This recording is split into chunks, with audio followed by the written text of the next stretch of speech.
What I'm really excited about in my industry right now is affordability for first-time home buyers. I don't remember a time in my career where there have been so many different products and assistance programs that are catered toward the first-time home buyer. Matt Adler is one of the top performing loan officers in the nation, with over $2 billion in loans closed over the course of his career. His high level of customer service and after-closing care has earned him the title of the 41st biggest loan officer in the nation by total units closed. When he is not writing loans, he competes as an accomplished endurance athlete, performs with the Royal Oak Symphony Orchestra, and spends time raising his 3 children. What advice would you have for the young mortgage brokers, the guys getting into business? Expect that you're going to stumble and you're going to start out small, but don't be afraid to learn. Is there anything else in that career journey that you think would be valuable for the young audience that's getting into lending? Yeah, get a coach. Interesting. Delegation was always a problem for me, right? You got to hire the people who can do the things that you can't do, or who like to do the things that you don't like to do. And I started to focus my time more on the high dollar stuff. And don't let it end at the closing table. At the very minimum, just like a financial planner, we sit down with every client once a year and do an annual review. That's a problem right now. People who, someone who's a home buyer who thinks that they know that they can't qualify, who thinks that there's no hope for them, that's the problem right now.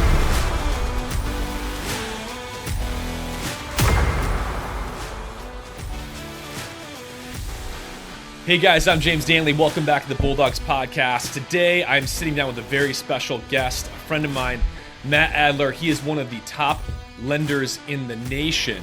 He has closed over $2 billion in loan volume over his career. He closed over $185 million in loans just last year, was ranked 41st in the nation last year. He has a music degree, currently plays in the Royal Oak Symphony Orchestra. He's run 13 marathons and recently did a 24-hour endurance challenge. He was a keynote speaker for the Modern Mortgage Real Estate Summit in Las Vegas last month. He's a foodie, loves to cook, almost opened a bakery, and he's got 3 kids. Let's have a conversation about how he lives such an extraordinary and awesome life.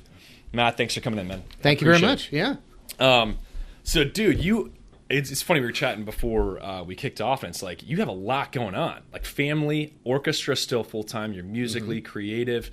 You've got a great lending team, do a phenomenal job with your primary business. And so I think it's an inspiration to a lot of young guys that are like, wow, what kind of life is possible today? And so I'm curious, how you got started. Let's give a little context to the audience. Where were you born and raised, and where'd you grow up, and what kind of shaped you as a kid? Sure. Well, I grew up in Metro Detroit my whole life.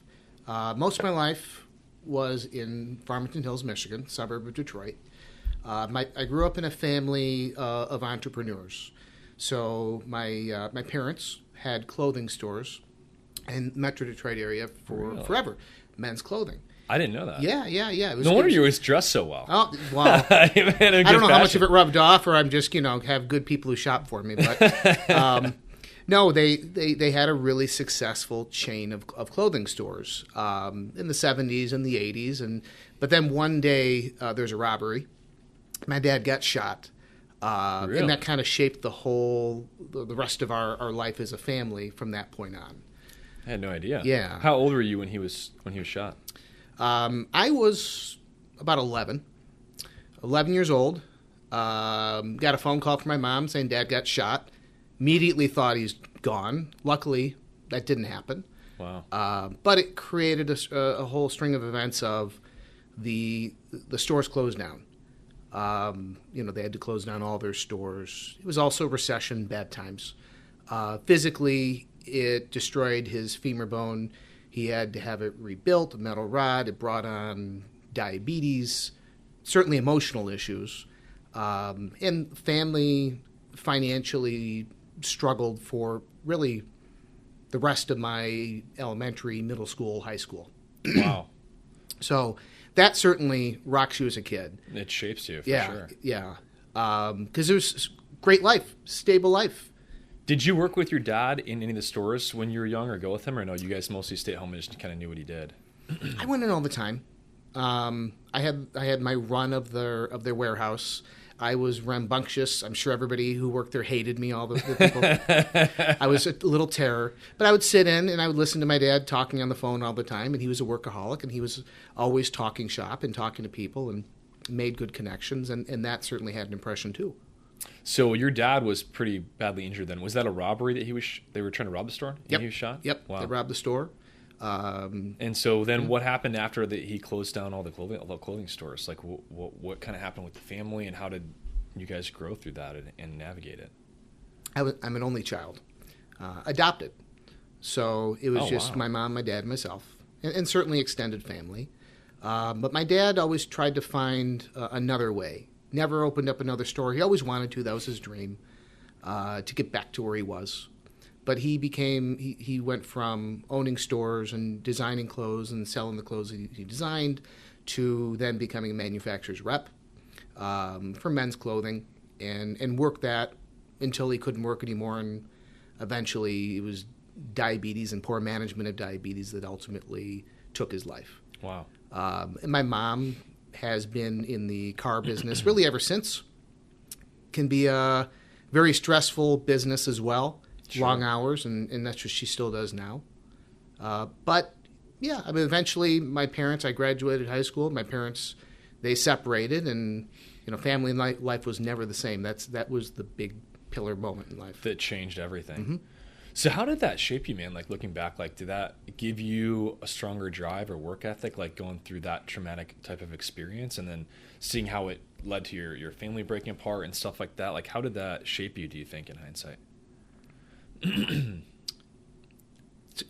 I think it definitely told me that above and beyond, no matter what I have to do as a husband, as a father, is I have to make sure I have stability for my family and for my kids. Do I associate success in work and savings as doing that? Yeah, that's probably what it's done. It's given me drive to say that I can't fail them because I don't want them to have instability in their lives. Makes sense. You mentioned too that your dad was like a workaholic, and you saw his work ethic at a young age. So you obviously have vivid memories of that. So did you learn, like, what were some of the lessons or examples you learned from your dad's work ethic that you kind of apply to your life? Don't take no for an answer. You have some good stories and memories of it. Absolutely, yeah. He would not get somebody off the phone. If they said no, he would keep working and find a different angle, and that was him. Always be schmoozing and never say no, never take no for an answer.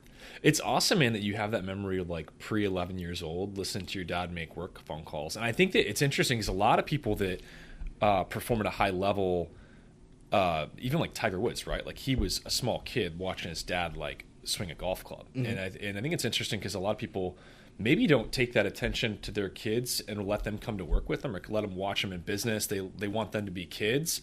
But it's like a lot of times that can help shape and impact your kid's life and set them up for success at a very high level.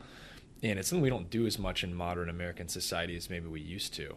But that's really cool that you have those memories of him on the phone and closing deals, and like you've applied that to your life. That's amazing. Yeah, and not just me. Other people who were around him and who knew him. His brother, my uncle, has a very successful leather goods business in Eugene, Oregon.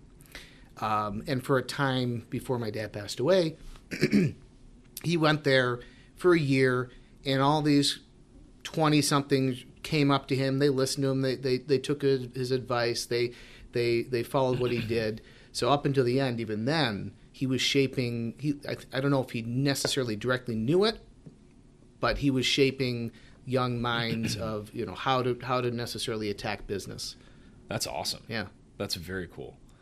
That's amazing, man. I didn't know that about your background. It's a really impressive life story. It's amazing how people can overcome adversity and achieve such high levels of success in life. And it's inspiring the motivation you have too to make sure your family has stability and you have that work ethic that your dad passed on to you. Yeah, thank you. So what'd your life look like, I guess, after that? Once you got a little older, did you go to university and college? And then how did you end up transitioning and finding a career path in the lending business? In high school, I loved music. I played the tuba, And I played in every single opportunity I could, even stuff that normally didn't have the tuba. I even tried playing the cello in orchestra just so I can be around other things. How old were you when you first started in the music? Probably 12. 12? 12. What was your first memory of music lessons or whatever it was in that space? Struggling to try to play the tuba. And sitting at my house, practicing, not being able to get a note, and just kind of giving up and going, and got the note that I needed. Really? Yeah. Now, was that something your parents made you do? They signed you up for lessons, or was it something you think that you wanted to do, or do you remember? Oh, they weren't musical at all. No, it wasn't anything they wanted me to do. It's just something I wanted to do. Because like a lot of things when we were kids, you do what your friends do. So I had friends who did it, and I wanted to be with my friends, so I was doing it too. That's awesome. Yeah. And then you got the note. Then I got the note. And so you didn't give up. Nope, just keep on trying. Sometimes when you're least expecting it, what you want happens. I think that's true in a lot of different parts of life. Very true. Yeah. Interesting. So then you continue with the Yep. tuba lessons, and you've just played it your entire life. And I did. You've carved out time for it. Yeah, not as much now as I used to. In college, I went to college and I was a music performance major. So I'm going to music classes. I'm going to music lessons. I'm playing in ensembles, and then I'm expected 3 hours a day to go to a practice room by myself and practice and get better. Wow, 3 hours a day. 3 hours a day. Yep, That's a lot. I mean, that's 3 hours. Yeah, it's what you got to do when you're any kind of musician, music major, anything like that, right? But it teaches you a discipline. It teaches you to be on your own and identify your flaws and figure out a way around them. So that was life in college, and I had dated my wife since high school. Oh, wow. She was a year ahead of me, and we got engaged, and we were supposed to get married a couple months after my graduation from college. And she was a year ahead of me. She was working on her master's. And I remember walking to her graduation with my mom at the University of Michigan. We're going to her commencement, and my mom started saying, okay, so you're getting married in a couple months. What are you going to do for a job? I said, well, I'm going to play tuba. Great. Where? Well, I'm going to audition. Maybe I'll go to a military band. Problem with the tuba is there's one tuba position per orchestra, and when you get that job and you audition for it, you have that job for life. So you're waiting for someone to retire, and then the world's tuba players all audition for that. So the odds of getting are not very great, and there's not a lot of job openings. So she said, well, how much can you make? And I said, and she's like, well, you're going to have to support your wife and everything. And she said, your godfather owns a mortgage company. Why don't you go just train with him over the summer? So that's what I did. So I went there, and I trained with him, and I learned everything I could about mortgages. This is 2003 when it was the wild, wild west, and you can do everything and anything you wanted to in mortgages. And it was an uptime, and it was good, and everybody was going in mortgages. And I just sat there, and I'm in college mode where, I read a book, and I have it absorbed up here, and I'm learning every product guideline there is. And very quickly, before the end of that summer, I have seasoned veterans who are coming to me asking me how to structure a loan because they're not retaining this. There's just so much stuff that's overwhelming, and I've got it all absorbed. That's amazing. So that's how I started. It's interesting that you took your mom's advice. So there's a good relationship there with your parents where you respected her counsel. Like a lot of kids don't necessarily do that. Or maybe it's the way that she approached you in it. But that's pretty smart. And so your wife was the one that was graduating from U of M at the time. Mm-hmm. She was walking when you had that conversation. Exactly. So do you think that music, it gave you some sort of skill sets that differentiated you that made it easier for you to learn the lending business? Did those two coincide at all? Or was it just that you were a good student and, your background as far as reading and stuff, that you were able to retain that information better than a lot of the guys that were working at the mortgage company at the time? What was it that made you more proficient? Well, first of all, I was not a good student in school. Okay, so it wasn't that. High school. College, I was good because I loved it. It was stuff I liked, so I liked learning it and absorbing it. And I think it's because I was in that mode of being able to absorb stuff and just reading it once that I was able to do that. Interesting. I don't know that it was musician-based. Okay. I think it was just stage of life and where I was at and a muscle that I had trained that was just a good time to be able to use that muscle that was at a good capacity. That's awesome. So you retained a lot of the information in the lending space. This is 2003. So you became good at it. Now, obviously, you were still planning on a career in music. So when did those two kind of like diverge, and like how long did that take for you to realize, hey, I should actually build a business in this mortgage space? A few years. 2003 was a good year for mortgages, but a couple years later is when the big financial meltdown and recession started to rear its head. At that point, was that it started? You felt the slowdown in 06? Yep. And then in 06. 07, and then it kind of like peaked and like was stale, and then 08 we had the crash. Yep, exactly right. Yeah, and then I was thinking to myself at that point, the Detroit Symphony Orchestra's tuba player was retiring. Maybe I'll make a go at getting ready to audition, and I didn't end up getting it, but I did audition. I did try it. I went down to Orchestra Hall, and that was a fantastic bucket list item of being able to perform on the stage of Orchestra Hall, historic Orchestra Hall, which is just amazing. But I didn't get it, and I said, okay, well, I guess that's that, and let's make sure that we make all the best we can in mortgages. That's awesome. So at that point, you made the decision to go full bore into the mortgage space, and you're fully dedicated to it. Exactly. Yep. That's amazing. So let's talk about that whole transition, because obviously you're starting your business, you get a few years experience, and then we have a great financial collapse, and then like no one could get loans for a couple. It was difficult. Everyone was paying cash for homes. It was extremely difficult to get any lending done at all. How did you survive that period? Like, what would your business look like and your life look like going into it? I mean, and you also were newly married, so I don't know if you started having kids yet, or like, what was your life like the year or two before the financial collapse, and then how did that change things, and how did you navigate it? I was making a modest living doing mortgages. Very few people start out in mortgages and they kill it. There's some select few, but most people, it takes some time. Much like with real estate, you need to build relationships to be able to build a book of business, to be able to build your own business. So I always did better than most in our company, but it was a modest living. It was fine. And then I started to focus on just first-time home buyers, because in any market, whether it's an up market or a down market, there's always first-time home buyer business. And those buyers were buyers who were typically ignored, or they weren't necessarily spoon-fed. So I found different products and programs and assistance and things that other people weren't focusing on to help these first-time home buyers. And that actually helped create a base of people who were underserved and who had referred me, and it started to grow from there. That's fantastic. How did you identify that niche and see the market opportunity? Just circumstance. It was enough people who were calling me about that where I said, okay, there's something here. And I just started to dive into it and research it, find out what their problems were, where their weak points were, and how we can solve for them. That's awesome. So how many years did you focus on first-time homebuyers before you felt like the business kind of had a foundation under it, and the headwinds were helping carry you as far as growth? So during the financial meltdown, 2007, 2008, I had better years than I had prior years. I think Really? Because I was focusing on that segment that they were at that point also getting tax credits from the government.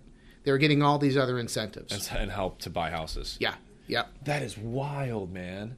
So you actually did better in 2008 than you did in 2007. Oh, yeah.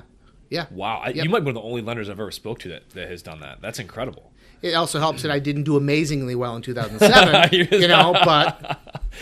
but yeah. Building the business. Building it up. But no, it was fine. I was happy with what I was doing. I was happy with the numbers. I was happy with the number of closings. So were you at a mortgage brokerage in 2007-8, or were you at a bank by then? I was at a broker in 2007. Okay. 2000, the world in the broker space at that point, mortgage broker is you sell your loans to other institutions, to wholesale lenders. And there were hundreds of them at that point, okay? But then when the collapse happened, every single day it seemed like another company was closing their doors. What's going on in business? Yeah. Yeah. So you didn't even know if the company that you were working with trying to get somebody a loan for was going to be around to fund the loan the next day. Yeah, so for the audience, if you're younger, you weren't alive and living through like 2008 to understand the financial collapse. Like when Bear Stearns went under, like lenders across the country and banks froze up. Like they stopped lending money for residential purchases. You had all this shadow REO inventory that had built up on banks' balance sheets. They flooded all this inventory because they went under. They started selling houses on the market. So you had a huge supply-demand imbalance. You had all the supply hit market, and then they cut off lending to where it was extremely difficult, even if you had a high financial profile, to get a loan. Like, it was really hard. So you had to pay cash. A lot of people had to pay cash for houses. And most lenders got crushed because all the restrictions changed. The banks completely changed the profiles. Like, there were certain zip codes and areas they wouldn't even lend in. Like, it was like straight chaos for like all of 08 and then even part of 09 probably. I'd say that even continued into 2010. 2010. Because then we had a bunch of reform on how you can order appraisals, and you talked about zip codes. Like in Miami, you couldn't even get a mortgage, period. You had a condo in Miami? Sorry. Cash only. Yeah, cash only. That's why. Yeah. Like, prices were crippled. No one knew how to appraise stuff. Appraisers constantly underappraised everything because they were scared to like overappraise and put the banks at risk. It was just nuts, man. It was. So for you to do well and to actually increase and grow your sales is extraordinary in that period of time. That's like wild. But it was because of the niche. It's because of what I focused on. So at that point in time, like, home values came down so much that first-time home buyers were like, we should buy houses. It's stupid not Right. to. Interest rates were low. So you said you shifted from a broker to a bank? Yep, I went to a bank. In what year was that? In 08, I went In to 08. Good I went to timing. Bank of America, Okay. which was probably the worst time in the world to go to Bank of America because they were then merging with Countrywide, and these two companies that really did not like each other had to merge onto one new system, and it was chaos for everyone. So I was there for 10 months, and it was not the right place because we couldn't get anything done. Yeah, you had two different systems, probably culture clash. Oh, yeah. Like, massive corporate bureaucracy between two big banks. That's brutal. So how'd you navigate that and still get loans done? I had to camp out in headquarters trying to get people's attention to work on my loans. That you needed, like, hey, please help me with this. Yep. And Yep. so you literally leverage the personal relationships inside the bank to push your loans through for these first-time home buyers in like the worst market ever. That, and I would instant message the highest people I could in the instant message platform, the people that I was yelled at for even talking to try to get their attention, to say, this needs to get done. Wow. That's amazing. Yeah. Was there anyone else in your space that was doing stuff similar to you? Like, what was going on with the other lenders around you during that period? I'm curious, like, your memories of it. We were all sharing what was working and what wasn't. So it's collaborative. Yeah, it definitely was. We were all in the lending space. A lot of people are there's a lot of camaraderie, right? It doesn't seem like people are not going to share their tips because they don't want you to succeed. Sure. At least I really haven't encountered that. And that's people that were both in your bank and people you knew outside of your bank in other areas. So you guys were all talking and collaborating to try to navigate the market. We were, yeah. Because no That's one had awesome. ever been there before. Sure. Yeah. Do you remember people like leaving the business and getting out of it in droves? Or do you not have a lot of memories of that? Because the people you were talking to are probably the percentage that stayed. And Yeah, survived. I didn't see very many leave at that point directly. Okay. Yeah. But, in my career and in yours, there's been those up and down points, and the down points where you see the mass exoduses happen. Sure. It's easy to get in a good market. Yeah. So you navigated with Bank of America for how long was that you were there? Less than a year. Less than a year. And then what was your next phase of your career? Like what made you decide to change lenders? Where'd you go from there? And how'd you continue to grow your business? I went to a community bank, had a friend who was there who was doing well, who actually was the guy who taught me at my godfather's brokerage, taught me everything that I knew, and I still work with him today. So he was there, he was doing well, and that's where I started to learn about other niches, other things that I could focus in on. Construction lending, for example. And that's where I got big into construction lending, and I was there for about 5 years until I came to my current employer at Lake Michigan Credit Union, where I was exposed to even more niches. Was he a mentor to you?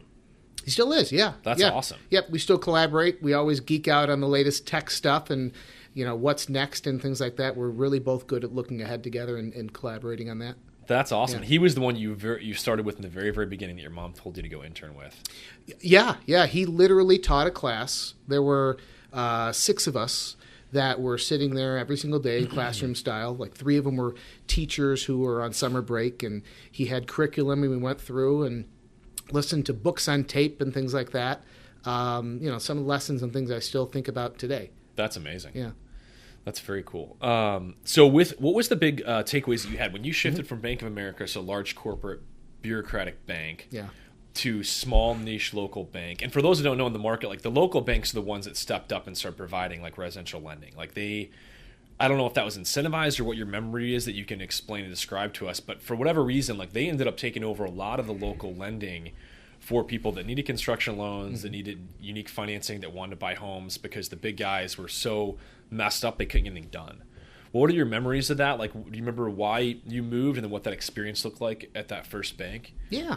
Why I left was the big guys didn't want to do mortgages at the time. They want to get out of it. They had to do mortgages. They didn't want to do it.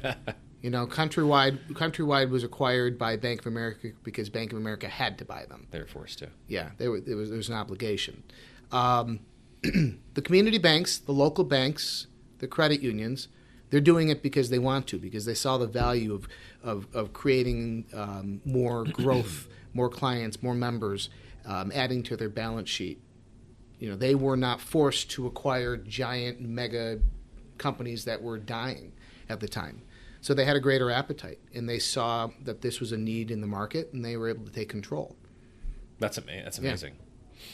So you continue to focus on niches, and you said that your mentor, which was your godfather, taught you about construction lending, and now you're what's really cool about your story is like you are one of the top guys in the country, and you work for a niche Michigan bank, which is so impressive. Like, so construction lending is obviously a big deal. It's a complicated niche that not very many banks do well. There's only a few that do all the business here in like southeastern Michigan.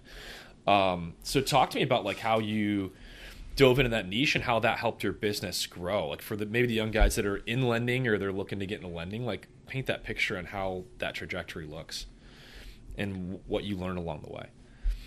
I think I learned by doing. I learned by trial by fire. I didn't know what I didn't know when I first started doing my construction lending stuff. But you just did it. I just did it. I did it, and I stumbled my way through it, and I wasn't afraid to ask for help from the people who had done it before. And that's just, in my career in mortgages, I've never been afraid of trying something new because you never know what you're going to see on the other end. Whether it's a construction loan or some weird off-the-wall approach or loan program and things like that. So I didn't know what a sworn statement was. I didn't know how to read a construction contract, but I wasn't afraid to learn. So that's what happened. And did I break a couple eggs along the way of making the cake? Sure. But nothing that wasn't recoverable, nothing we couldn't fix along the way. That's awesome. Yeah. And you had people there that you could ask questions to and then navigate that. Yeah. Great people, great people that are still with me today. So as you look back on that, what advice do you have for like the young mortgage brokers, the guys getting into business, on how they should build and scale their business and what their expectation should be if they want to go into this industry? Expect that you're going to stumble and you're going to start out small. But don't be afraid to learn. There's too many loan officers that I talk to every day, whether they've been doing it for decades or they're just fresh, who just overthink everything. I want to make sure that this email is perfect. I want to make sure this video is perfect. I need to make sure this, but just do it. Sometimes people really gravitate toward the imperfection. It's okay if something goes out and it's not just perfect, and then they miss their opportunity. So somebody who's starting out should absolutely just jump into doing that new thing that they haven't done, that new product, go after that new type of buyer, the emerging home buyer type of thing, and just see what happens when they go after it. So how did you not have fear over like making mistakes in the business? And like how were you not fearful about screwing something up and then like losing a client or having it not go well, especially with something like construction lending, which is complicated. If you don't understand new construction, there's draw schedules involved. It's probably one of the most complex loans you can do. how are you not fearful over making mistakes? I'm cognizant of making mistakes. I'm not fearful of it, because fear to me equates to inaction. So, like I said, I think there's very little that you can do that can't be recovered, can't be fixed somehow. And repaired. Yeah. Through whether it's communication or anything with any of the parties, whether it's your client or with the bank. Like, you can always fix or repair it if something gets messed up. Yeah, I can't think of a single situation I ran into that if there was an issue we ran into that we couldn't have. We That's couldn't have awesome. fixed somehow. That's a great approach. Yeah. I think in business or life in general, like, if you can live fearlessly, like, it leads to amazing accomplishment. Is that something you realized at a younger age, like, or is that something you just naturally built into your philosophy as you grew? I grew up as a very anxious person. Thoughts keeping me awake at night. Because of your childhood, your dad I getting don't know shot? why. Or? Just it could be culturally. It could, but maybe it was COVID. It's probably around COVID. I remember the thoughts going through my head when going to sleep at night, slowly stopping. At this point, not anymore. So I think it's something that you get to eventually. Now this year I've made it a point consciously to put myself into more uncomfortable situations to learn more. That's awesome. So you live with anxiety and like a restless mind throughout most of your life then, until like 20. What do you think about 2020 or like COVID? It was that you finally flipped the switch and said, I'm not going to have this mindset anymore. How do you change that? Or what was it that inspired the change? I talked to a psychiatrist, and she said, what does all that worrying matter? How is that going to change? Because I would go to bed saying, what happens if my kids don't wake up in the morning? Every night. And I would have a routine in my head, just thinking to myself, okay, Isaac, I love you. Olive, I love you. Eli, I love you. My kids' names, I would always go through, because I got to say that in my brain, because if I didn't and something bad happened, I'll regret it. And she said to me, what is that worrying going to do? How is that going to change your day the next day? It's not going to change the outcome. And I realized, okay, you're right. It's a waste. And, even before that, if something bad happened at work, it would stay with me. It would live up here. If I lost a client, whatever, I couldn't let it leave me, and it bothered me. And at that point, I said, why let it bother you? Life's too short. The worrying is not going to affect the outcome. The bothering you is not going to affect the outcome. And really good advice someone told me just a couple years ago about the worrying thing is, that lost deal. Are you going to worry about that or think about that lost deal in 10 years? You're going to remember it. No.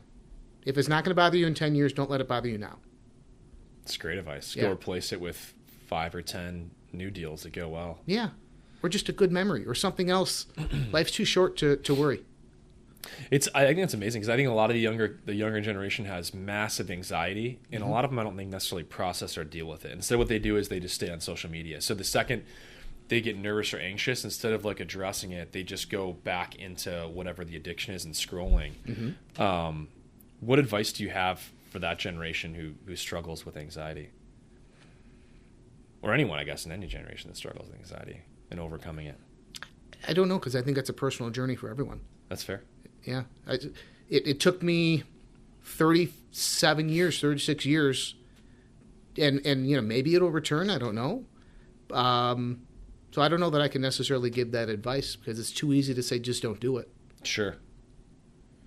That's amazing. I'm glad. I appreciate you opening up and sharing that too, because a lot of people do deal with it, and it's amazing you've been able to conquer it, move forward, and now your mind processes and views it differently, addresses it, and then eliminates it because there's no value, and then you move forward. That's awesome. Very inspiring, actually. Thank you.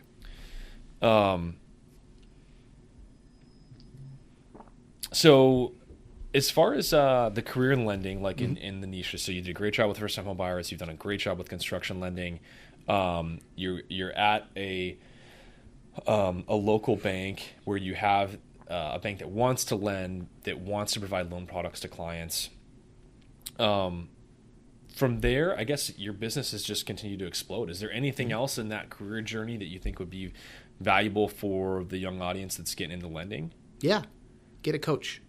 Interesting. So you have a coach. I have a coach. How long have you had a coach for? I've had her for 2.5 years. Really? Yep. And she's totally changed my business. Totally changed my work level. Wow. Totally changed my stress. Really? Talk to me about all three of those things. Delegation was always a problem for me.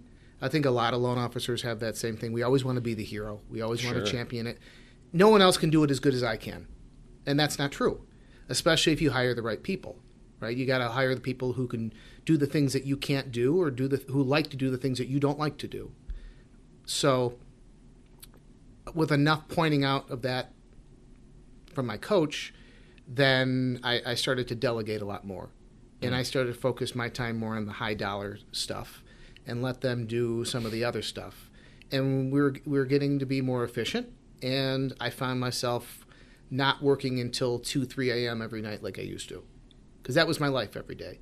It was 2, 3 a.m. working and then go to sleep and then wake up at 6 and go work out and say goodbye to the kids and go work and then come back home and make dinner with the kids and then back on the computer to work. And it's not that imbalanced anymore. That's awesome. It's tough to do, I think, like for guys like us that become specialized in a niche where you are the business, you manage the client relationships. It's hard to let go of certain things and like outsource things and then make sure it's done as well as you can do it. So the coach has enabled you to do that then. She's coached you through that process. Absolutely. And it's been freeing to some extent. It's made you more profitable. Mm-hmm. That's great counsel. Do you think that is there ever a point in that industry where it's too early to get a coach? Like at what point should someone get a coach in this business? I'm not going to say when you can afford it, because getting a coach can help you afford it, just like getting an assistant can help you afford the assistant. Sure. Which is another thing that I think that they should do once they get up to a point. But you can always get a coach. Maybe that coach isn't somebody you pay for. Maybe it's somebody who's just a mentor.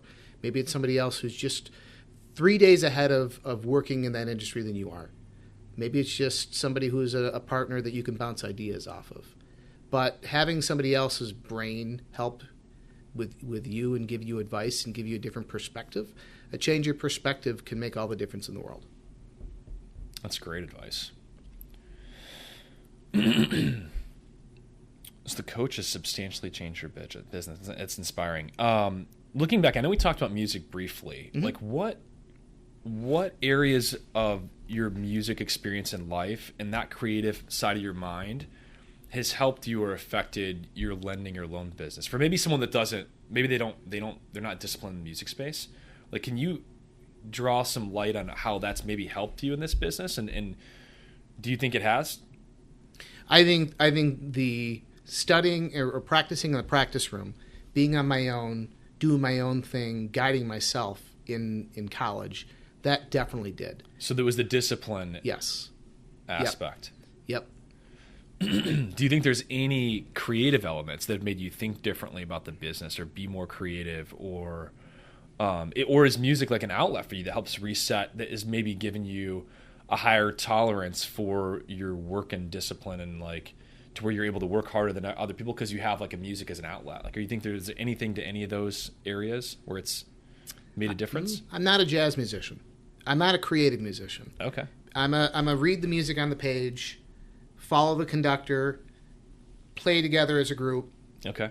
So I can't say that necessarily the creative part is anything that's really affected me from a mortgage standpoint, but I think working together as a team, working cohesively, making one product, one thing that you do in music, that you do, in mortgages, where you work with the realtor and the buyer and the title company and everyone else to make one thing of a new homeowner. Yeah, I mean, I'm sure that definitely helps. So this business is similar to an orchestra where you have to manage a lot of pieces and parties, and that's an interesting parallel for sure. So the industry's changed a lot since you've been in it. You've survived the 2008 financial collapse. You built a business out of that and grew it.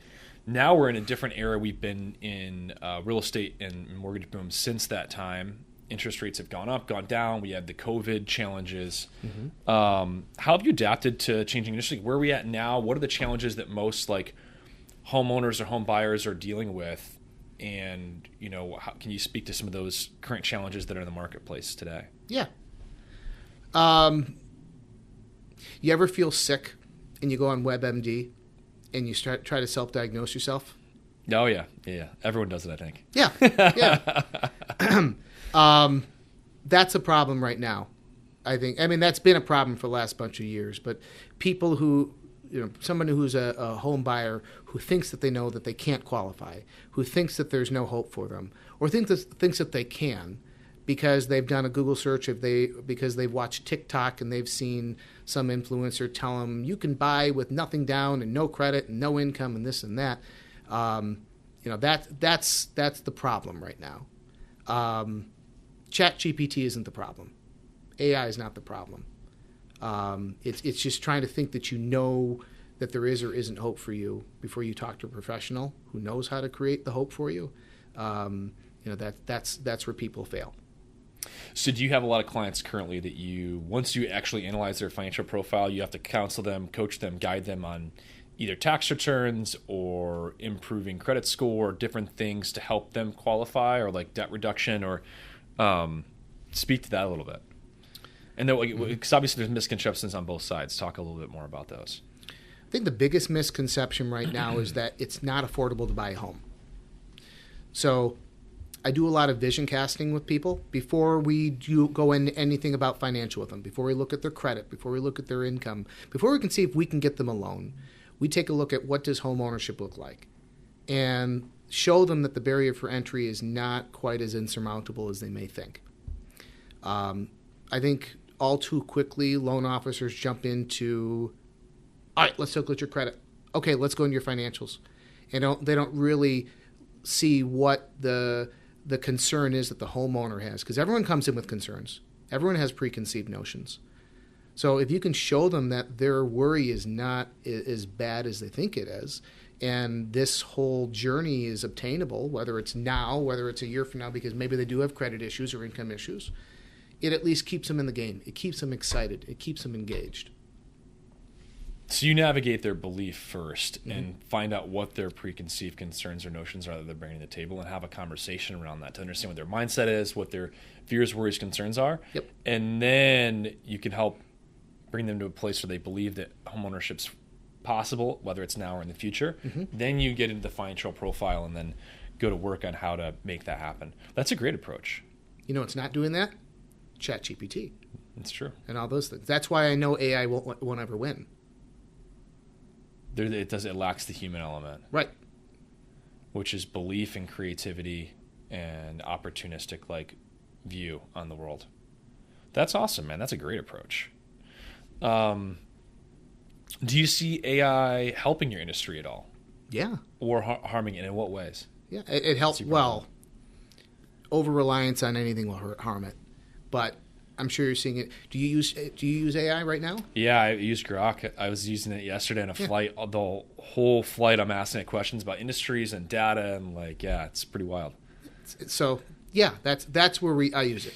Or I'll use it to help start an email or help start a concept or an idea that I just can't grasp how to put it in text. But those are the prompts. Those are the way I use it. Soon there will be AI tools that will be ubiquitous in all the loan software that we use that will help loan officers structure deals or find optimal interest rates or optimal investors if you're in the broker world.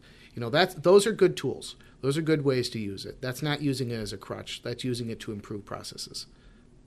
Interesting. And then what ways do you, I guess maybe we shouldn't even talk about the ways that you're concerned about AI, help harming your industry. Do you think that there is any downside to it? Do you think it's going to replace people in your industry? Because a lot of people worry that AI is going to replace a lot of jobs, that eventually you're not going to have as many mortgage brokers or lenders, or people are just going to fill out a form and it's all automated and there's no human experience at all. I think there will be definitely a segment of that, yeah. And I'm sure that it will take away... In the Rockets of the world? Do you think those are the guys the ones that adopt it? Well, look at all the acquisitions they've made recently. Redfin, Mr. Cooper, they're acquiring, and they started out, they're kind of a software company in their own right, so they'll utilize that, and they'll do text to get mortgage, and You'll interface with a chat bot. But then when you run into an issue, the chat bot won't know what to do. The chat bot won't be able to help advise the self-employed buyer who has a tax return this way, and you need to have them change it so they can qualify, or tell them what they need to do to be able to qualify. And the chatbot won't necessarily give that human interaction and consultation that I think the younger generation of home buyers not only need, but they all really want. Makes sense. Yeah. Or be able to communicate internally within the bank's processes too, and have people that can navigate the underwriting process and give feedback. And there's a lot of challenges in the behind the scenes in this business that people don't realize you guys have to navigate. There is. Do you want to talk to those at all? For people that might not realize, they go through the loan process and don't realize what you do in the back end, the human elements that make you so valuable. Yeah, well, there's a loan officer who helps to structure the loan application and work with the buyer, and then you have an underwriter, and the underwriter's job is to say this loan meets the guidelines or this loan doesn't meet the guidelines. But they're human beings, and there's so much black and white, but there's a lot that's gray. And sometimes they will have an interpretation of how to calculate an income or how a debt-to-income ratio fits for this particular file. That sometimes as a loan officer, we need to have a helpful conversation with them to see the correct way.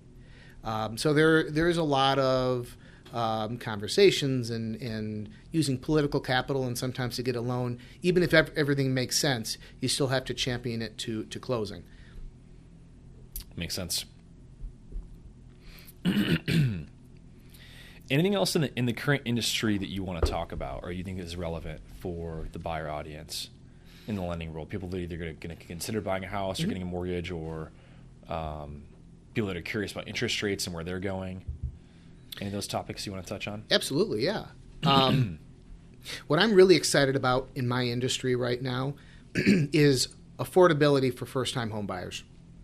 I don't remember a time in my career where there have been so many different products and assistance programs that are catered toward the first-time home buyer.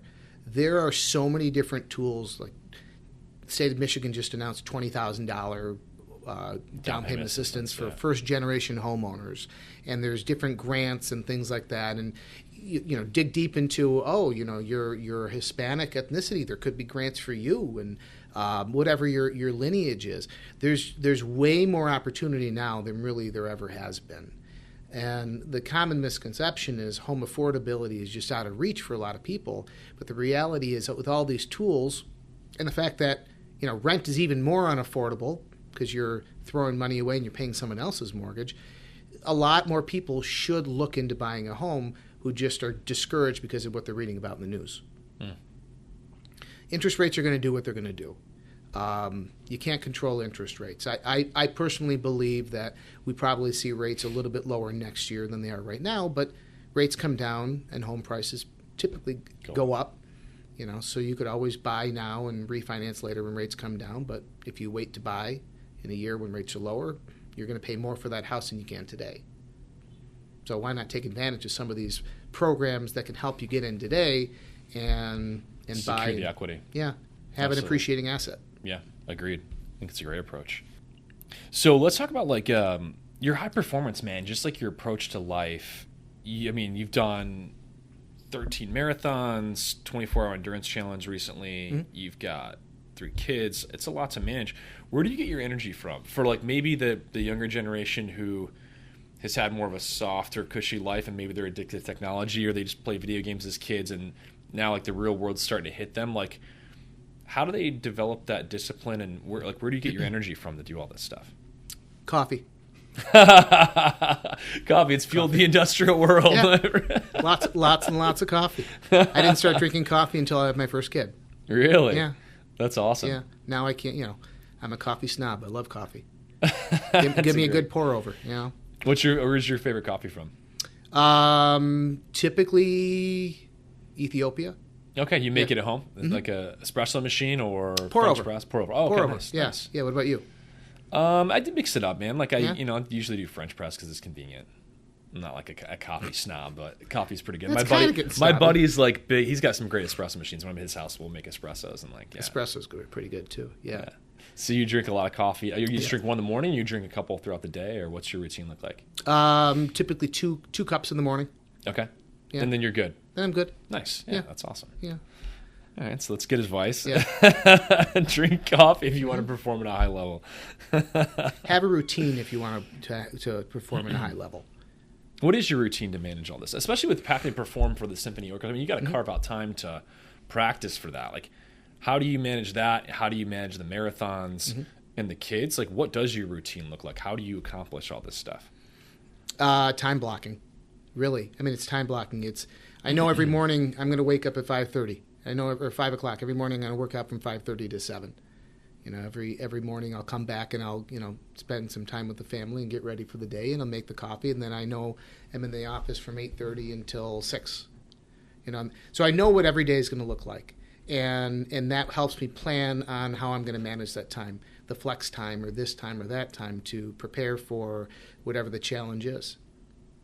That's awesome. Yeah. So when do you carve out time in your time design? When do you practice for the orchestra, and like when do you prepare for the marathons? How do you squeeze that in if you're working out every morning from 5:30 to 7? You have the kids' office. That must be in the evenings or on weekends, or What's that? the time that you carve out for prep for the orchestra, and then also for the marathons. Like, how did you work that into your schedule? Well, I don't really practice much for the orchestra these days Because it's down. You've got it. I've got it. Yeah. I mean, unless we run into something that's really, really challenging, the time that I have to practice and play is typically the rehearsals and the performances, which is not ideal. But if there's a really challenging thing that I need to get under my fingers, then for that I'll carve out time usually on the weekends.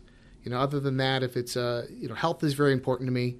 When my father passed away, he had died from diabetes, but it was 20 years of mismanagement of diabetes. It just wasn't diabetes, and it was 20 years of saying, hey, you gotta eat better. You have to exercise because I want you to be around for my wedding, or I want you to be around for my grandkids, your grandkids. So making sure that every morning working out or running or whatever it is, that time is a non-negotiable. You do that 5 days a week or 6 days a week that you work out? 6 days a week. 6 days a week. And then what's your eating routine look like? Like, what do you eat? What do you avoid? What do you not eat? How do you keep yourself healthy from a food perspective? In the U.S., it's hard. It is hard. We make a lot of food at home. A few years ago, went to a nutritionist, and as much as I hated it, he said, stop eating bread. So I try not to eat very much bread, very, very much grains, and a lot more protein, and just focus on what I can eat. So have your protein diet, cut out the processed carbs. Yeah. It's pretty simple and straightforward. Exactly. What do you think that most people misunderstand about like what it takes to be the top 1% in this industry? That you never settle. That there's the top people are as insecure as the mid people or the low people. At least I am. Insecure about I'm top today, but will I be tomorrow? That's true. So Wayne Gretzky said, "Go where the puck will be, not where it is." Right. So what's that next thing? Where do I need to be so I can get ahead of it? Not where do I need to stay right now? So always look for that next opportunity wherever it might be. That's a great mindset to have. So you're constantly chasing that position and staying at the top and being in a mindset of growth. Mm-hmm. And that gives you fuel. It sounds like part of it comes from like your desire to provide for your family and make sure they're always in like a good place. Mm-hmm. Is there anything else that helps motivate and drive that we haven't talked about? Education, lots of it. Okay. Listen to podcasts, read books, listen to what other people are doing. You may be doing the exact same thing, but maybe, again, that perspective thing. Maybe they've got a little different slant on it. Maybe they're using a different word than you, that if you swap out that key word, it changes the perspective for the person you're talking to, and you increase your conversion. So, always be learning. Don't think that you're above everyone else. That's a great approach to life. What other advice or counsel or lessons do you have for the next generation? Because you're obviously looking forward. You have kind of a future vision in the industry. for the young guys coming up, like what advice and counsel do you have that will, it's like, hey, here's what you should do if you want to succeed in this space? Pick up the phone. Talk to people. Don't rely on texting. Don't rely on that, just sending out that social media video or that email. There's so much that is said in a conversation. There's also so much that's not said in a conversation that you need to see the body cues and see the look on the other person's face that you don't get in an email and you don't get in a text. And I think too many people are just too afraid to pick up the phone and talk to someone. The thing I always try to get with my kids on is they ask me to do something. And, no, you call. You call and get that experience. That's great. Give your kids the action. Let them do it, learn it, experience it. I love that approach. So it sounds like you kind of addressed this, but it sounds like you do make this a personal business. You focused on niches to be successful. You've mastered those niches. You've done the research so you can serve those client audiences where you saw there was market gaps or opportunity. And then you do pick up the phone. You do build relationships. You have those conversations to get the insights and clarify the mindset of the client, help them overcome objections they might have, false beliefs they might have, give them the vision toward the end goal that they want, and then you're there to have a personal relationship and help them navigate it. Yeah. That's a great approach to the business. And don't let it end at the closing table. So then what's your follow-up, or like how do you continue to maintain and sustain business and get referrals after the closing table? At the very minimum, just like a financial planner, we sit down with every client once a year and do an annual review. Every year. So I do 3 a day, every day. Wow. Usually it's got to be something visual, Zoom or in person. Most people like Zoom. And, right now, most people I talk to, they had low interest rates. We're not going to be talking about refinancing. They go into it thinking I'm going to be selling them on refinancing, but we're not talking about that. We're congratulating them on how great their homes appreciated and how smart they were because of the equity that they built. And we're talking about their property tax. We're talking about estate planning, things that I don't benefit or do anything on. But it's a great opportunity to continue that conversation, that relationship. Sometimes they think of me and refer me out. Sometimes it's a conversation that helps me create referrals to people that I know. But that's probably one of the most important, I'll call it prospecting tools, even those with current customers or closed customers that I do. That's a lot to manage. So you set up 3 of those like financial annual follow-ups a day. Does your assistant schedule and coordinate a lot of that? Like logistically, that's difficult to do, to get people on there and then to not cancel, and then that's impressive. I've never heard of anyone doing that before. Yeah, but you're right. My assistant does that. He sends them out every month. He sends out at the beginning of the month for everyone who closed in April, those prior 10, 15 years, whatever it is, and then people schedule it on my calendar. I'm awesome. off. Yeah, I'm not doing anything other than showing up. That's fantastic. So they actually click and then they'll schedule it, and then you can chat with them about. And then do you have a system then that automates and shows them the value of the house and the equity position? Like, what's your approach for that? I mean, you kind of hinted at it a little bit, but HomeBot. Have you heard of HomeBot? A HomeBot is for anybody who's in mortgage or real estate, actually now insurance too. It's a home valuation tool that sends out monthly emails to your database of what their home's value is and how it's comparing to other homes in the area. And it gives them other tools like how much could they rent their home out on Airbnb for, which they will probably never do, but then it plants the seed of maybe I should think about buying an Airbnb. So it gives them a lot of perspective beyond just value. So they look at this every single month, and once a year when we do the annual review, we're looking at their HomeBot report. That's awesome. That's a great tool to use. So on the human side, so obviously you're a father of 3. You've got some pretty strong memories and impact from your father and the example he set for you. What is it you want your kids to remember about how you've lived? No, that's a good question. That I gave them a life that they didn't have to worry about. In what way? Certainly financially, because that was such an impact on my life. I don't want them to have run through that. My family, we lived through a foreclosure. I lived through moving around when I was in high school or middle school and high school, and having to change schools because of it, because financially My parents couldn't afford where we were living, and they were always trying to do everything they could to keep me stable. So, making sure that they live through life with that financial stability, so that's an area that they don't have to worry about because they have enough in their life to worry about. And then I was always there. I was the soccer coach for all of them. I got to coach all my kids in soccer, whether they liked it or not. I liked it. I enjoyed it. I wasn't a very good soccer coach, but I spent time with them. Gone to the concerts and gone to the other stuff. And that's part of the flexibility that, a lot of people in real estate and mortgage, they can afford themselves that flexibility to go to the family events. Sure. You work really hard in all the other hours so you can squeeze in those special moments and activities. Mm-hmm. That's amazing. You coached all 3 kids in the soccer. Are they pretty good soccer players? Decent? Well, Decent. At least one of the 3? Yeah. No, 2. My daughter never really got into it, but my boys were pretty good, and they played in high school, and that was kind of a bummer not coaching them in high school, but they stopped because they just didn't like the competitive nature of the high school. They were always rec players. So they're good rec players. That's odd. How old are your kids now? 17, almost 18, 16, and then 12. Wow, yeah, you guys started early. So now you're in the planning phase for them for their career in college and professional lives. Yeah. How's that going? Scary. I bet. It is scary, and it's kind of terrifying thinking that one day I'm going to go to the really soon I'm going to be at the kitchen table for dinner, and it's going to be 4 of us instead of 5 of us, and the year later after that it'll be 3 of us instead of 4 of us. And then what happens if they move out of state? Okay, there's the anxiety going, but that's what I worry about these days is where are they going to settle, and how often am I going to see them? Because life would suck if I can't see them. Sure.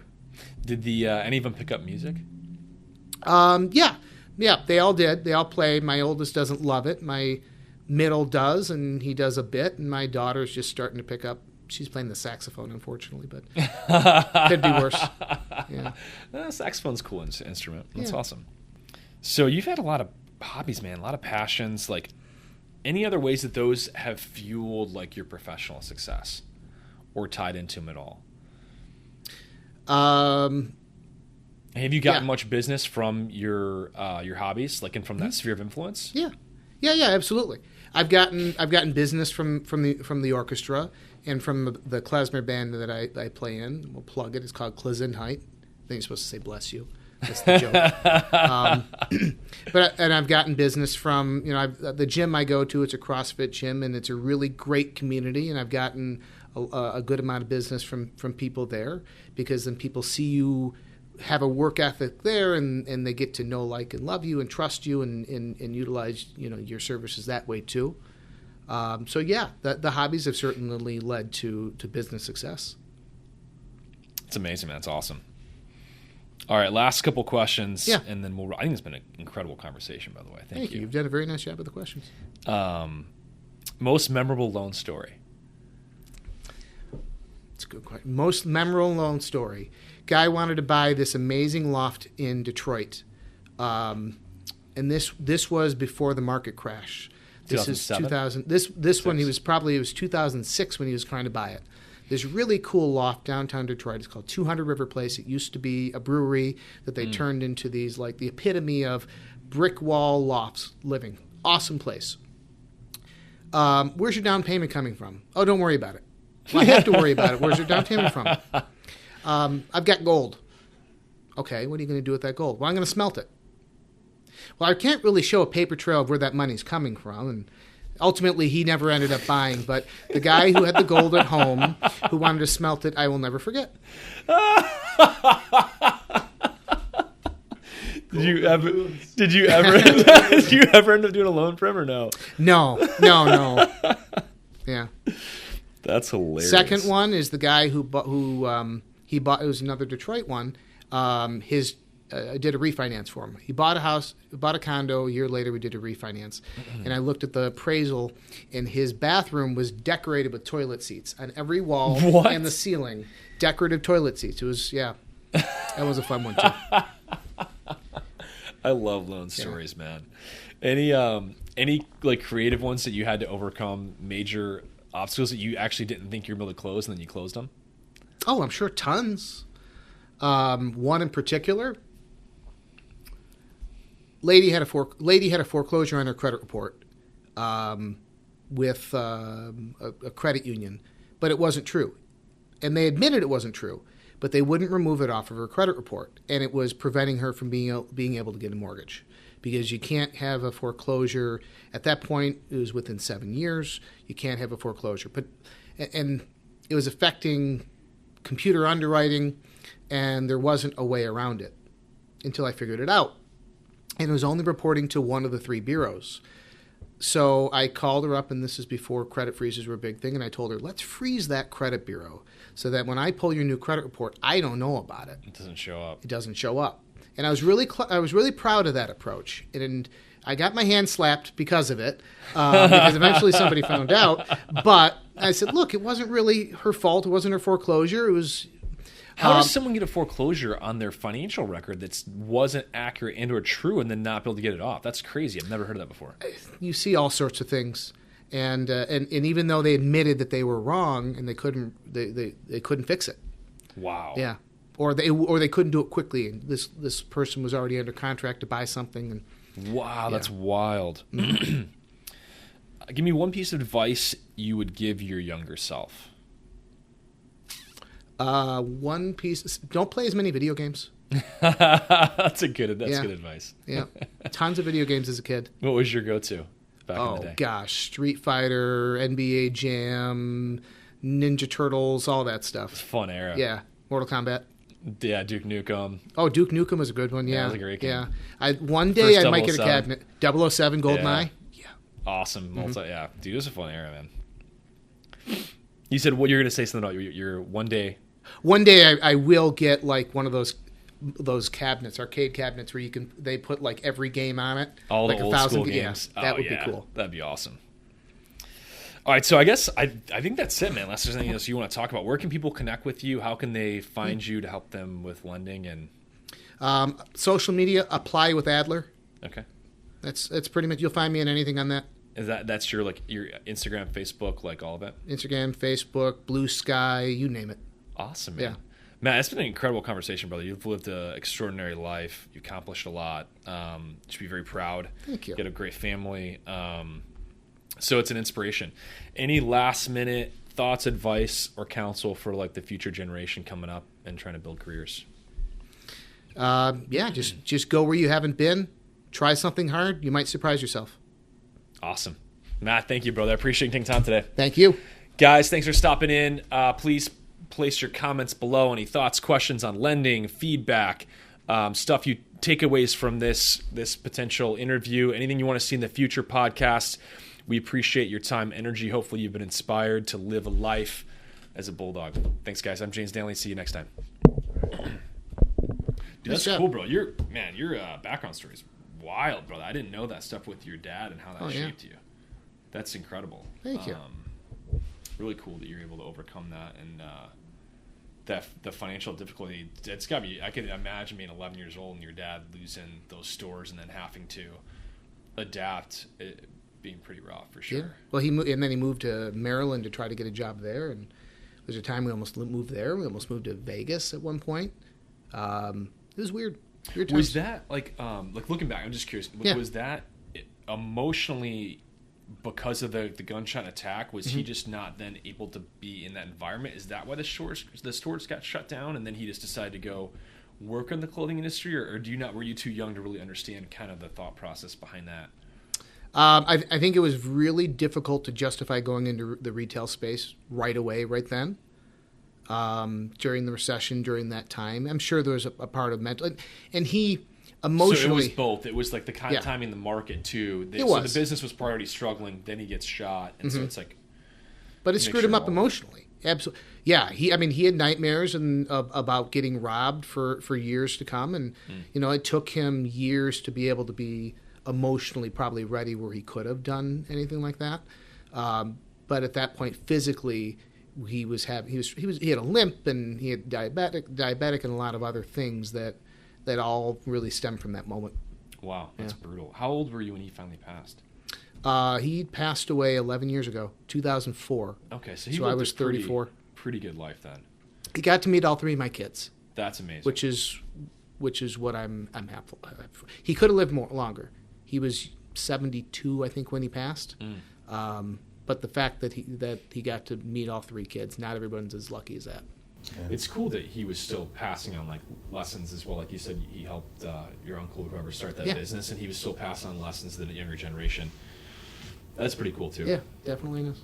Great legacy. Matt, you're an excellent communicator. Like, it's no surprise to me that you are number 1 in your category. Oh, thank you. Like, the way that you communicate and formulate ideas, I think, is, from what I've seen, very effective. And it's like, I don't know, it's inspiring. The couple of things that you do technically, I just think, like, that follow-up thing, the financial follow-up, like, I've never heard anybody in mortgage lending do that. But it, like, I would assume it sort of, like, embeds you in these clients, like, sort of the key people that they go to in terms of, like, financial planner. Oh, let me call, like, because, like, mortgage lenders, typically it's like a one and done kind of relationship, and I guess, like, you can nurture that relationship, but for the most part, the transaction's concluded, you've gotten your payday, they've gotten their house, right? We're done now. But I think that, you taking more like that long-term approach and that long tail view, even though might not see it in dollars up front, it pays dividends. And then also there's just the ancillary benefit of, like, the relationships. I'm sure some of these people are your friends, some people you might go out to dinner with and hang out, and, like, I don't know, I just think that that's, like, a really cool approach. And then you also, like, painting the vision for people as opposed to going right into the technicals, right into the financials. Because, like, I used to work at Quicken Loans. I worked there for 2 years. And so probably got a very poor sales education there. Because, like, they're like, get the credit report immediately. Yeah. Like, without that, like, there's no point having a conversation or whatever. But I think spending the time, building that initial trust, like, whether they can qualify or not is sort of immaterial, because then at least you have a touch point. Be like, all right, maybe you can't qualify today. Let me see if I can help you get to a place where you can, or what are the things that, I don't know. I was thinking that's like, or who do you know my that mind's can? blown. Somebody who actually wrote loans for, about 2 years. I hate it. I want to move into creative. That's why I do this now. But I don't know, maybe I'll get paid. But it was that environment was a struggle. Maybe I was just in the wrong environment. But I don't know. I just found it to be very illuminating. So, anyways, thank you very much. Yeah, I think too, because, like, in this industry, man, I feel like most lenders feel like it's so cutthroat now, because it's like a lot of clients. There's no relationship with the lender. It's all, like, cutthroat. Who gives you the best rate, the best terms? And I see this every day. And it's like, it's frustrating for me, because it's like the clients are extremely cutthroat. Like, they do not care at all about the personal relationship. They're just looking at dollars and cents, and that's a tough thing to navigate in your business. Like, that's one thing I forgot to ask you. Like, how do you navigate that? That's where the niche matters. Construction lending. If I do a construction loan, how many of my competition does that cut out? Can't go to Quicken. No. So the brokers, their rates suck on construction loans, and the builders don't really like to work with the UWM guys anyway. So you do it cuts it down to, like, what, 3 or 4 banks? Yeah, not very maybe. many. Yeah. Then relationship matters more. Connection matters more. That's the other thing that's really important about niche. That's very strategic. I like that approach. Yeah, like I do a lot of MISTA. MISTA's low dollar amounts. MISTA's a good way to get first-time home buyers in. MISTA pays very poorly. But the interest rate on MISTA is the same with every lender you work with.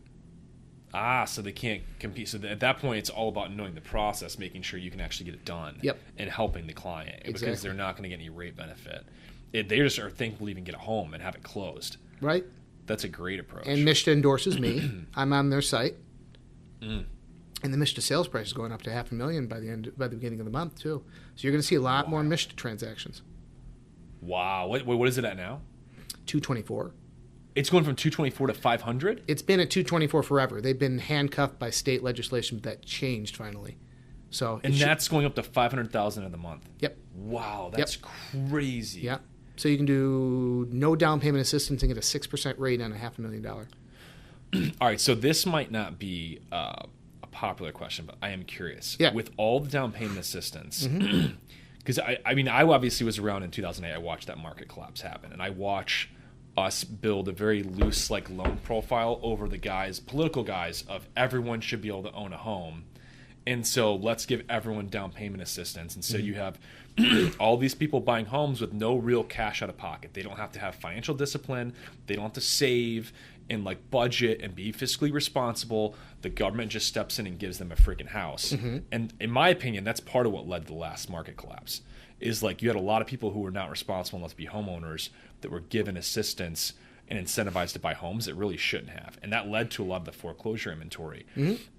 Do you foresee that same concern with the current situation we're in, where we're getting $20,000 down payment assistance and a lot of these? I mean, and I know that your business is just to help people buy homes, Right. but I mean, you're a smart guy. You got to be analyzing the market. Does that give you pause for concern going forward? Depends on if you believe that home values are going to be dropping.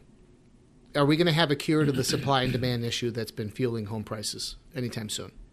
Probably not in the short term, but eventually we solve a lot of problems in the U.S. So like maybe that's 5 or 10 years down the road. Okay. We're going to figure out a way to create and produce more homes, fix that issue. And then at some point, like you said, I mean, yeah, I guess if home values keep going up and these people then have equity positions, it's all fine and navigatable. But at some point, I don't know.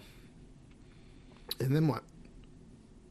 And we have another massive crash. Which I guess creates opportunity for us. But. There you go. Yeah. I mean, look at the stock market last couple of days, but the subprime was really big with zero down, right? 2005, 6, 7. And no credit check and ninja loans. All that crap. But what kind of loans did they get? 228s, 327s. Fixed for 2 years, fixed for 3 years. Right. Then it starts to adjust every 6 months. Like, holy shit. Yeah, it's huge adjustments, and they were encouraged not to escrow, and they were set up to fail. Makes sense. And this is different. Now, yeah, are you going to have maybe a higher rate of default for these people who are getting in with very little out of pocket than you would if they did 3% down? Probably. But you know what? It's a home it's appreciating in the meantime. And if it's a foreclosure, it's probably not underwater at that point. It's not going to be as disastrous as it was then. It's also not helping, though, like with the home shortage situation. Because, like, the couples that have saved up that have been responsible, they're struggling to get home. So now you have the other people who are just given money by the government to buy a house. Now they're bidding and they got nothing to lose. They don't give a shit. They're just going to bid the house pricing up. It does hurt like the other homeowners that have been responsible, that have saved, that want to buy homes. So I don't know that's necessarily fair, but it's, I'm not, I guess it's above my pay grade. But no, it's a very valid point. It's just stuff I think about, and I'm curious. I appreciate your insight and your willingness to at least comment on it. Of course, yeah. I know most people don't want to, because it's like no one wants to rock the boat in the industry. That's how we all make money, but it's something I definitely think about for sure. We got to talk about. So those people who are doing MSHDA, you got to remind them you're going to pay this money back at some point. Because the MSHDA one is structured so for them to sell, they have to pay off that. Yep. So if they sell in 6 months or a year, and they've got a $20,000 down payment assistance, and they bought the home for $100, let's say, it's not going to be worth $120, $130, $140 in a year when you sell. You're writing a check to sell. You're going to pay, even if you sell on your own, you don't have an agent, you're going to pay owner's policy, you're going to pay transfer tax. So they've got to be in the home long enough to where it even like breaks even. That makes sense. Right.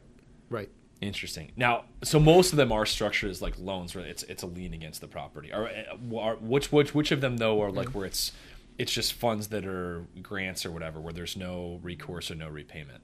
A lot of the lender-provided ones are. Okay. We've got one, and First Merchant has one, and Fifth. They're all like low to moderate income, or you have to be this ethnicity or that to be able to qualify because of like Community Reinvestment Act requirements. Those are the ones that are forgiven or forgivable over time. But a lot of the state-provided ones or the county-provided ones are either not forgiven or a silent second that eventually goes away after 15 years. And those are slightly smaller. Who's actually paying for those? Like, explain a couple of those to me, and then who's like putting up that money? With MSHDA, they're funding. I mean, they're putting up that money based on revenue they're making from mortgages, because they're making the revenue on those loans. You do a MSHDA loan, MSHDA's keeping that loan. They're sub-serviced by another company, but they're making the revenue on that. Interesting. I didn't realize that. Okay. Yep. And because it's not forgiven money, eventually that money gets paid back. Now, sure, they have losses, but they have mortgage insurance to cover the losses. They're just an investor just like any other lender is, like Fannie or Freddie or Ginnie or whomever. Interesting. Yeah. Okay. But other than that, like, we've got a grant program that is funded with us and like a bunch of other banks and credit unions where we're all contributing to this general pool. And it's just coming from them.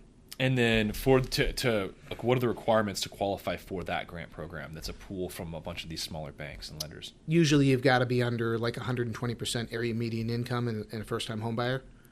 It's all under 120% area median income. Yep. And a first-time home buyer. Those two qualifications. Yep. Okay, very interesting. Yeah. That's great, man. Cool stuff. Yeah, it's fun. Like I said, lots of tools out there. I'm curious, what percentage of your business is construction lending versus first-time home buyer versus like the rest of it? Probably, I would say 25% construction, 25% doctor, probably a good 25% first-time home buyer, and then the rest is just general, come what may. Interesting. That's awesome. That's a great division. It's diversification, at least. Yeah, and also in like 3 very strong niches too. That's a great business. What's your long-term play as far as like, obviously you're a pretty driven guy. You're not retiring anytime soon. You're young. I mean, you're at the top of your game. What's your vision the next like 10 or 20 years? The kids are getting older, obviously. They are, yeah. I want to travel a hell of a lot more. I know. I remember you guys took a big trip like last year to Europe. Yep. With the family. Yep. We're going to go to Iceland this year. Oh, very cool. Yeah. So that'll be fun. So a lot more travel. I imagine still originating loans. But I kind of want to get into helping out other people, maybe doing some sort of teaching, mentoring, coaching, speaking, something like that. You would do a great job at that. Thank you. I spoke in Vegas at that event. That was my first big speaking gig. Did they record that? Yeah. We should try to find the link and then link it in the notes. It's behind a paywall. You had to pay for it. Oh, okay. Which you can't. I couldn't find a way to download it. But it's through Modern Mortgage. You can send me the link. I might be able to. We might not use the audio, but we can probably maybe use the video because we like to curate like a sizzle reel or something at the top of these. So just to show you in some of your engagements. Okay. And we can always send the link to the organization too for the guys that are lenders that maybe pay for that. Like maybe they'll then be able to go there and watch the video if they're. Yeah, it was a good conference. That's awesome. Yeah, it's fun. Very cool, man. Do you see? I am curious about your thought process in this because in our business it's really hard. Like we are, if you got to go, you got to go. We obviously are the business. What's your retirement or exit plan? Or do you not have one yet? I don't have one yet. Have you thought about it? Not entirely. I want to build up. I want to build up a rental portfolio. I want to start doing some other type of other investing. I'm not sure what that means in business or something. Sure. I don't know what that next journey looks like. But I think a lot of it really depends on what happens with my kids and where they go and what they do. Sure.